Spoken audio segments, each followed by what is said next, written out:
अब इस सेक्शन में हम बात करेंगे genome maps and human genome project की। अब जीनोम मैप को सुन के आपको लग रहा होगा कि व्हाट इज दिस, लेकिन जिस तरह सड़कों के मैप्स होते हैं, शहरों के मैप्स होते हैं, पूरे पूरे कंट्रीज़ के मैप्स होते हैं, वो हमें बताते हैं कि कौन सी जगह के कहाँ पे मौजूद है, हमें एग्जैक्टली उसकी जोग्राफिकल लोकेशन का पता चल जाता है। अगर आप सिटी के मैप्स में देखें तो डिफरेंट बिल्डिंग्स की हम एग्जैक्ट लोकेशन जो है वो पिन पॉइंट कर सकते हैं। इसी तरह से जो हमारे जीनोम है उसका भी मैप बनाया जा सकता है। अब जीनोम के अंदर किस चीज़ का मैप बनाया जाता है? ये बनाया जाता है कि कौन कौन से क्रोमोसोम्स हैं और क्रोमोसोम्स के ऊपर कौन कौन से जीन्स कहाँ कहाँ प्रेजेंट हैं। और ये बहुत सारे ऑर्गेनिजम्स की जो अब है जीनोम मैपिंग हो चुकी है, लेकिन इस सेशन में जो हम बात करेंगे ओवरऑल जीनोम मैप्स की और किस तरह से जो ह्यूमन जीनोम प्रोजेक्ट था उसमें ह्यूमन जीनोम की मैपिंग की गई। अब अगर हम जीनोम की बात करें तो जीनोम को अगर मैं डिफाइन करूं तो it is a collection of all the genes found in one complete set of chromosomes. कि एक कंप्लीट सेट जो है क्रोमोसोम्स का, उसके अंदर जितने भी जीन्स होते हैं वो सारे के सारे कलेक्टिवली जीनोम कहलाते हैं। यानी कि एक ह्यूमन बीइंग के अंदर 23 पेयर्स ऑफ क्रोमोसोम्स हैं, उसमें जितने भी जीन्स हैं वो सारे मिल के जो कहलाते हैं वो एक ह्यूमन जीनोम होता है। अब जीनोम एनालिसिस जो है वो किया जाता है, साइंटिस्ट करते हैं। क्यों करते हैं? कि उन्हें किसी खास किस्म की स्पेसिफिक जीन की ज़रूरत होती है। एक वास्ट जीनोम के अंदर उन्होंने ढूंढना होता है कि वो जीन किधर प्रेजेंट है, और इसी सारे से डील करने के लिए स्पेसिफिक जो है एक फील्ड ऑफ स्टडी है, उसको हम कहते हैं genomics. And it deals with the exploration and analysis of complete DNA sequences of an organism. कि हमें एक जीनोम के साथ जो कुछ भी करना है, हमने उसे एनालाइज करना है, हमने उसे एक्सप्लोर करना है, हमें जीनोम का जो है मैप क्रिएट करना है। इन सारी चीज़ों के लिए जो है एक ब्रांच है साइंस की जिसको हम जीनोमिक्स कह रहे होते हैं। अब जीनोम मैप्स जो बनाए जाते हैं बेसिकली उनमें जो एनालिसिस हो रहा होता है वो क्या करते हैं कि वो हमें हेल्प करता है to develop two broad categories of genetic maps. कि हम दो कैटेगरीज बना रहे हैं मैप्स की। वो क्या हैं? हमारे पास जेनेटिक मैप्स हैं और हमारे पास फिजिकल मैप्स हैं, और ये दोनों जो हैं हम जीनोम एनालिसिस में यूटिलाइज कर रहे होते हैं। अब जो जेनेटिक मैप होता है, अब जेनेटिक मैप क्या करता है कि it shows the sequence of genes loci along the length of chromosome. के एक क्रोमोसोम है जैसे कि आप देख सकते हैं इस डायग्राम में भी, और उसका जो जेनेटिक मैप है वो हमें ये बताता है कि इस क्रोमोसोम पे कहाँ पे कौन सा जीन प्रेजेंट है, उसकी लोकेशन क्या है इस क्रोमोसोम के ऊपर। जबकि जो फिजिकल मैप होता है वो क्या करता है? It represents the sequence of nucleotides in the DNA. कि जो डीएनए सीक्वेंस है वो किस तरह से है, वो क्या है, वो हमारा फिजिकल मैपिंग की कैटेगरी में आ जाता है। अब जीनोम एनालिसिस में और जीनोम की जितनी भी स्टडी होती है उसमें हम कुछ खास किस्म की चीज़ यूज़ कर रहे होते हैं जिसे हम कहते हैं जेनेटिक मार्कर्स। अब जेनेटिक मार्कर्स क्या है? जिस तरह के हमारे इंटरस्टेट मैप्स होते हैं उसमें सिटीज़ और टाउन्स होते हैं, लैंडमार्क्स होते हैं, उनसे हमें पता चल जाता है कि अच्छा ये वो जगह है। फॉर एग्जांपल अगर हमें दिखाया जाए फैसल मस्जिद तो अच्छा हम बता देंगे कि ये इस्लामाबाद है। क्यों? क्योंकि फैसल मस्जिद एक लैंडमार्क है इस्लामाबाद का। इसी तरह से हम जीनोम में भी कुछ जेनेटिक मार्कर्स यूज़ कर रहे होते हैं, कुछ लैंडमार्क्स हैं उसी तरह के जिनसे हमें पता चल जाता है कि ये कौन सा जीन है, कौन सी लोकेशन है, कहाँ पे है क्रोमोसोम पे, सारी चीज़ें। अब जो मार्कर्स हैं वो डिफरेंट टाइप्स के होते हैं। हमारे पास रिफ्लेप्स जो हैं वो भी एक जेनेटिक मार्कर है। कि रिफ्लेप्स अगर से हम ये बता सकते हैं कि ये जीनोम किस ऑर्गेनिज्म का है, या अगर इंटर ऑर्गेनिज्म हम अंदर जाके बात करें तो हम ये बता सकते हैं कि किस इंडिविजुअल का है। फिर उसके अलावा टेंडम रिपीट्स होते हैं, कुछ सीक्वेंसेस होते हैं जो जीनोम में ओवरऑल वेरिएबल नंबर में रिपीट हो रहे होते हैं। वो सीक्वेंसेस जो होते हैं वो भी कुछ स्पीशीज से स्पेसिफिक होते हैं, कुछ स्पीशीज में एग्जिस्ट करते हैं, कुछ में नहीं करते। उससे हम बता सकते हैं कि कौन सी स्पीशी है। वही जो टेंडम रिपीट्स हैं वो बहुत शॉर्ट भी होते हैं और बहुत वेरिएबल भी होते हैं। उसके अलावा हमारे पास सिंगल न्यूक्लियोटाइड पॉलीमॉर्फिज्म जो है उससे भी हमें अंदाज़ा हो जाता है कि ये जेनेटिक मार्कर जो है एज एक्ट करता है और ये किस ऑर्गेनिज्म का जीनोम है। अब 1990s में ऐसा हुआ कि साइंटिस्ट ने सोचा कि चलो let's take up a big project. वो बिग प्रोजेक्ट क्या था? It was the human genome project.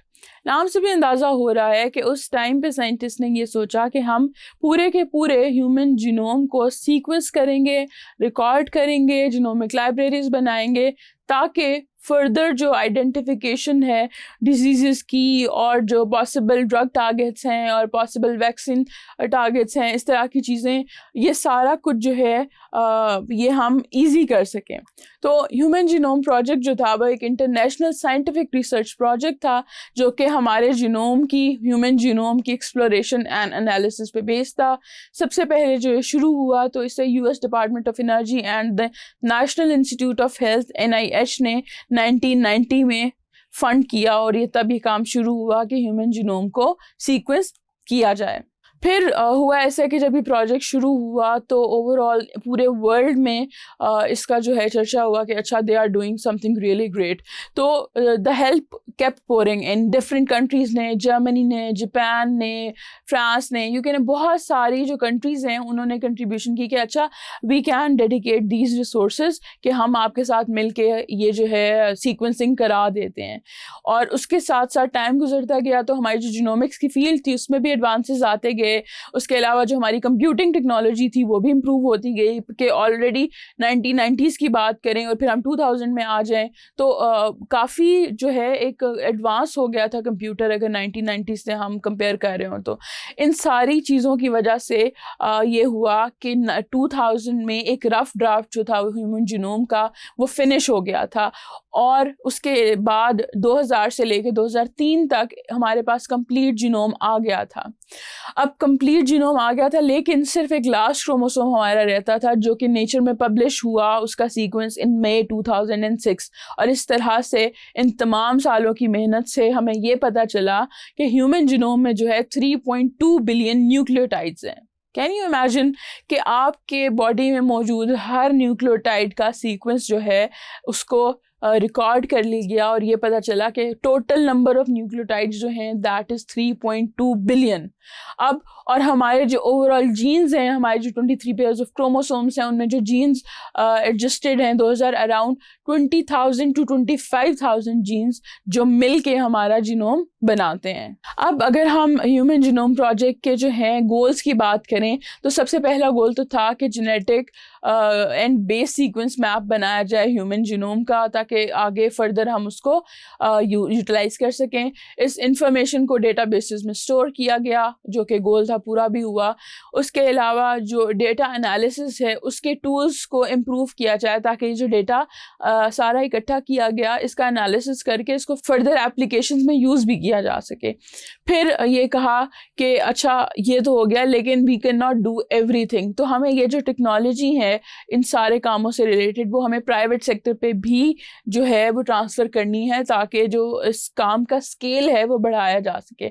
उसके अलावा जो एथिकल, लीगल और सोशल इश्यूज थे related to the sequencing of human genome, related to privacy of individuals and everything, वो सारा जो है उसको जो केटर करने के लिए जो है पॉलिसीज़ वगैरह बनाना भी जो गोल था ह्यूमन जीनोम प्रोजेक्ट का। अब ह्यूमन जीनोम प्रोजेक्ट से बेसिकली हमें क्या बेनिफिट्स मिले, वो बेनिफिट्स ये हैं कि सबसे पहले तो जो मोस्ट इम्पॉर्टेंट बेनिफिट है that is improve diagnosis of diseases, कि हम अब डिजीज़ेस को ईज़िली कंपैरेटिवली बहुत आसानी से डिटेक्ट कर सकते हैं। और ये उन डिजीज़ेस की बात हो रही है जो कि जेनेटिक डिजीज़ेस होती हैं, जो किसी जीन में डिफेक्ट या म्यूटेशन की वजह से आती हैं, क्योंकि हमारे पास अब एक स्टैंडर्ड मौजूद है और हमें हर जीन का पता है। अब हम जब कोई डिजीज़ होती है, कोई वो सिम्टम्स शो कर रही होती है तो ईज़िली इस चीज़ को रिलेट किया जा सकता है कि इवन इस जीन का जो फंक्शन है वो ये होता है, तो हो सकता है इस जीन में डिफेक्ट हो, तो उस जीन के मार्कर लेके जो है उस इंडिविजुअल को जो है आइडेंटिफाई कर लिया जाता है कि इसमें ये जीन म्यूटेटेड है, मिसिंग है, ओवर एक्टिव है, क्या मसला है। तो हमारा डिजीज़ का जो एनालिसिस था, जो डायग्नोसिस था, वो बहुत इम्प्रूव हो गया। उसके अलावा बहुत अर्ली स्टेजेस पे जो है जेनेटिक डिसऑर्डर्स की तरफ जो प्री डिस्पोजिशन होती है किसी भी इंडिविजुअल की, वो डिटेक्ट कर ली जाती है। आपको पता है कि even there are genetic defects जो कि मदर की वूम में ही पता चल जाते हैं कि अच्छा ये बच्चा जो पैदा होगा इसको ये वाली बीमारी होगी। और it has been improved so much के वूम के अंदर भी सर्जरी की जा चुकी है कि एक बच्चा अभी अपने माँ के पेट के अंदर ही है और वहीं पे एक माइन्यूट सी सर्जरी परफॉर्म की जाती है। स्पेशली एक स्पाइन का डिसऑर्डर है, एक स्पाइन का ऑर्डर है, उसको करेक्ट करने के लिए सर्जरी जो है वो वूम के अंदर की जाती है और वो सक्सेसफुल भी है। उसके अलावा जो ड्रग डिज़ाइन है वो बहुत इम्प्रूव हो गया because we have all the knowledge of the genes and genetics of human beings. फिर जीन थेरेपी के लिए बहुत नए एवेन्यूज़ खुल गए कि हम किस तरह से जीन्स को जो है वो मैनिपुलेट कर सकते हैं, रिप्लेस कर सकते हैं, डिलीट कर सकते हैं, ये सारी चीज़ें। और उसके अलावा ड्रग्स के लिए हमें कंट्रोल्ड सिस्टम्स बनाने में, जो टारगेटेड ड्रग डिलीवरी थी वो बनाने में बहुत आसानी हुई। तो ये सारे के सारे जो बेनिफिट्स हैं ये हमें मिले ह्यूमन जीनोम प्रोजेक्ट से।